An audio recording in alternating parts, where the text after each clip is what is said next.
Excited, yes excited. I am very excited for the মাধ্যমিক exam 2026 Bengali রচনা। অর্থাৎ এই Bengali সাবজেক্টে তোমাদের যে রচনাগুলো আসে সেই রচনাগুলো কিন্তু আমাদের ভীতি কাজ করে। অর্থাৎ আমাদের ভীতি মানে তোমাদের ভীতি। অর্থাৎ টিচাররা যদি কমন দিতে পারে তাহলে সেই ভীতিটা দূর হয়ে যায়, আর টিচার যদি কমন না দিতে পারে তাহলে কিন্তু সেই ভীতি দূর হয় না। তাই আমি বলবো যে আমার এই দ্য লার্নিং চ্যানেল থেকে যে রচনা আজকে তোমাদের সামনে শেয়ার করব সেই রচনাগুলো কিন্তু 100% রচনা তোমাদের এসেই যাবে। দেখবে একটা নয়, একাধিক রচনা কিন্তু আমার এই রচনা দেওয়ার মধ্যে থেকে আসবেই। তাই আমি বলবো যে এই রচনাগুলো যদি তোমরা ঠিকঠাক পড়ো তাহলে কিন্তু তোমাদের সমস্যাটা দূর হয়ে যাবে। তোমরা কিন্তু স্কুলে রচনা নিয়েছো, অর্থাৎ স্কুল থেকে টিচাররা তোমাদের সামনে রচনা শেয়ার করেছেন, বিভিন্ন প্রাইভেট টিউটার কিন্তু তোমাদের সামনে রচনা শেয়ার করেছেন, বিভিন্ন ইউটিউব চ্যানেল থেকে তোমরা কিন্তু সেই রচনাগুলো পেয়েছো, বিভিন্ন সাজেশন ফলো করেছো, বিভিন্ন বই ফলো করেছো। ফলো করেও কিন্তু তোমাদের মনে হচ্ছে না যে একটা রচনা যদি আমরা পরীক্ষায় কমন পেয়ে যাই তাহলে কিন্তু ওখানে 10 মার্কস কিন্তু অ্যাচিভ করতেই পারবে। আর এই 10 মার্কস অ্যাচিভ না করতে পারলে কিন্তু বাংলা সাবজেক্টে অর্থাৎ 100% নাম্বার পাওয়া যাবে না, অর্থাৎ 95 অ্যাভাব মার্কস কিন্তু আমাদের অ্যাচিভ করতেই হবে। আর এই অ্যাচিভ করার সাথে সাথে কিন্তু তোমাদের সফলতা আসবে। তাই আমি বলবো যে আজকে যে রচনাগুলো তোমাদের সামনে শেয়ার করছি সেই রচনাগুলো কিন্তু ভেরি ভেরি ইম্পর্ট্যান্ট। সেই রচনাগুলো কিন্তু তোমরা কমন পেয়ে যাবে। দেখো, রচনা লেখার কিন্তু কতগুলো নিয়ম আছে, সেই নিয়মগুলো অর্থাৎ ফিচার্সগুলো যদি তোমরা মেনটেন করে চলো তাহলে কিন্তু রচনায় 100% নম্বর পেয়ে যাবে, অর্থাৎ 10-এ 10।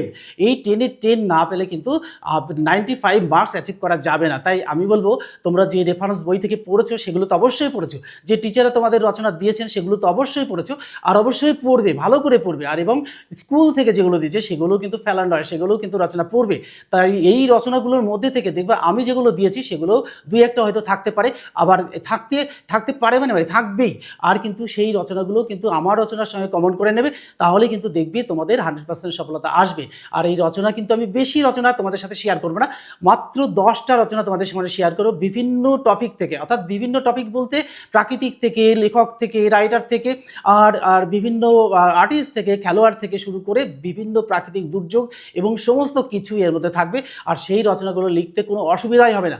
আর এই রচনা লেখার ক্ষেত্রে কিছু নিয়ম মেনটেন করতে হয়, সেই নিয়মগুলো কিন্তু আমি তোমাদের সামনে শেয়ার করে দেবো ভিডিওর মধ্যে দিয়ে। অর্থাৎ ভিডিওর মধ্যে দিয়ে রচনা কিভাবে লিখতে হবে সেগুলো কিন্তু আমরা শেয়ার করে দেবো, অর্থাৎ আমি শেয়ার করে দেবো। শেয়ার করে দিলেই কিন্তু তোমাদের সমস্যা দূর হয়ে যাবে।